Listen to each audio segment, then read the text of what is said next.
And Husky lining up at 3 shotguns. And Husky is departing to the east, 3 shotgun shells.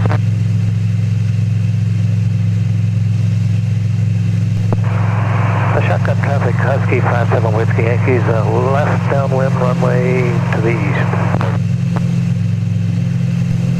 Blue and white Skywagon on the slide to the east. Light Sport, low wing is 1 mile to the west, making a low pass west to east, shotgun. The event was a 5th annual High Sierra Nevada fly-in of mostly, but not exclusively, STOL aircraft.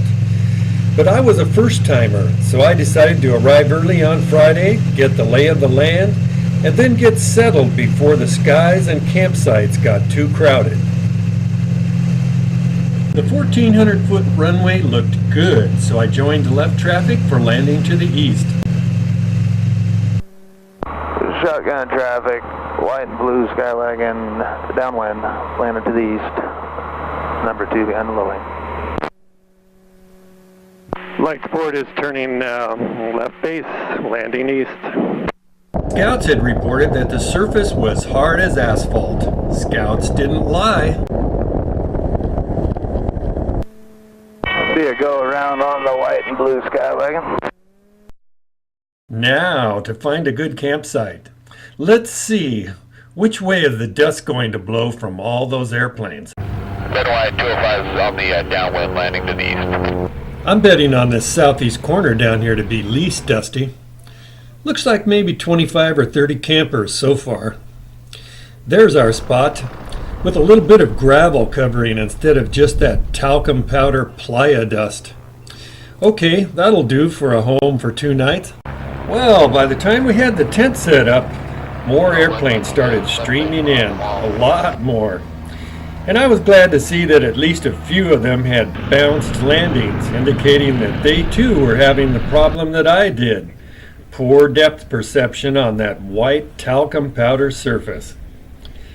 All totaled, it looked like about 85 or so campers and another 24 or so day tripper transient airplanes, for a total of at least 100 total airplanes for the event. Might have been a few more than that. I don't know if it's still there.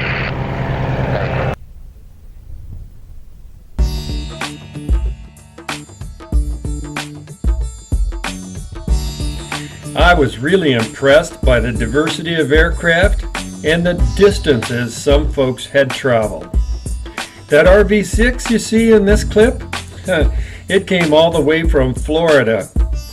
And a Cessna 180 STOL camped close to us was all the way from Alberta, Canada. And of course there were plenty of flyers from Nevada, Idaho, Utah, Oregon, California, and other mountain state areas. Plane. It'd be pretty neat. People are concerned, can I or can't I? Wild Horses is a place that just about everybody can get into.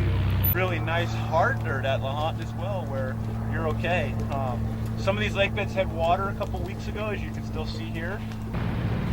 On the Playa, getting in is not difficult. Taking off is the real issue. But for my first takeoff in the Sting, it did pretty good, getting air in about 500 feet. Heck, that big old beaver right there took more than that. Maybe he was fuel heavy, I don't know. He did fail to use a lot of that initial runway though. Now, the Mooney used a whole lot of that tiny 1,400-foot runway, didn't he? And I just love the way he cranks those wheels right up. And this baby here sounds pretty powerful, but he sure uses one heck of a lot of the Playa. I bet he was pushing down pretty good on the floorboards towards the end of that run. Hey, these tiny little wheels right here are as small as mine. And he drags them across most of that talcum powder before he gets air underneath. On the other hand, the STOL boys always step up and show us how it's done. Generally getting air in less than the length of a football field, no matter what the conditions. drop zone. Yeah.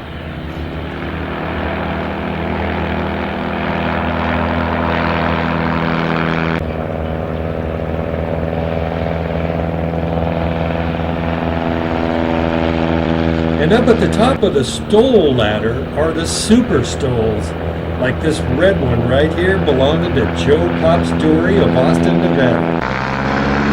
Joe can launch that baby in about the same distance that an Olympian can throw a 16-pound shot put.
You got to be at least 100 feet. Don't. I thought this was my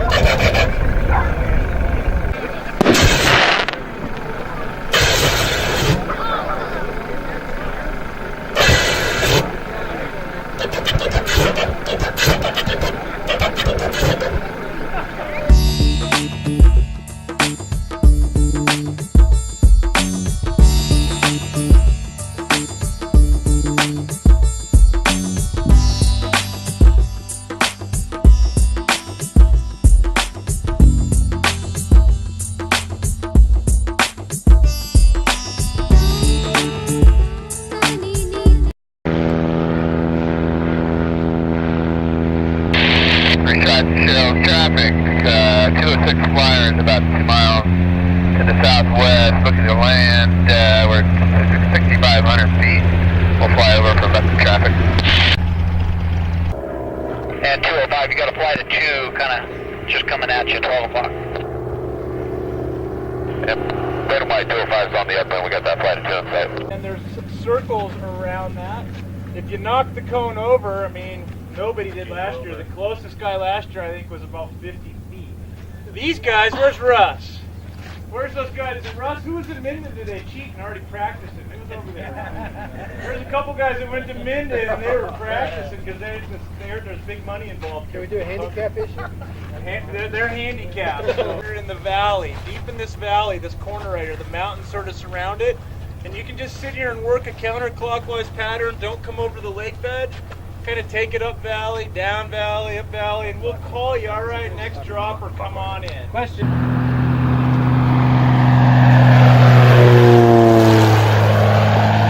Long, but good. A little short, nice work, Rob.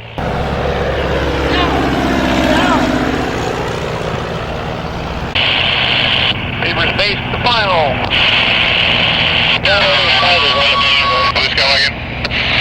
Blue Skywagon is going downwind. Blue White Skywagon? Yeah, Blue White Skywagon downwind. 100 feet. Gonna shoot for a pumpkin drop. Here we go. What's he gonna get?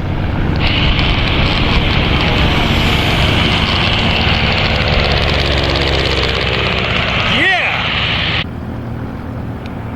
2 inbound. Looks like we're gonna have 4 inbound. This will be a good run here.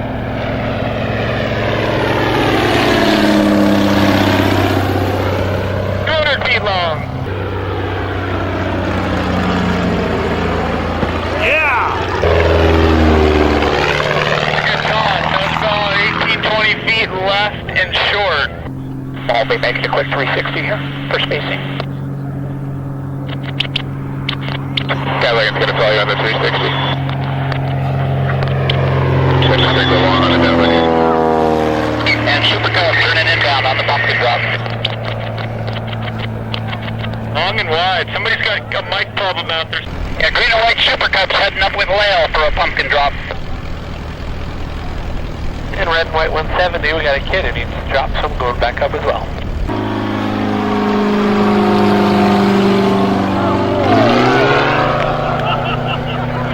Almost got the camera. That was awesome.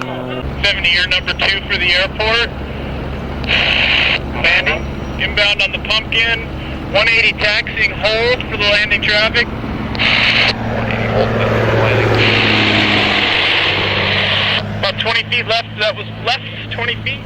Have 170 landing. We also have another fella on a left base. We'll hold for departing traffic so they're clear. 206 on final behind 170. Number 1 was short, number 2 was about 10 feet.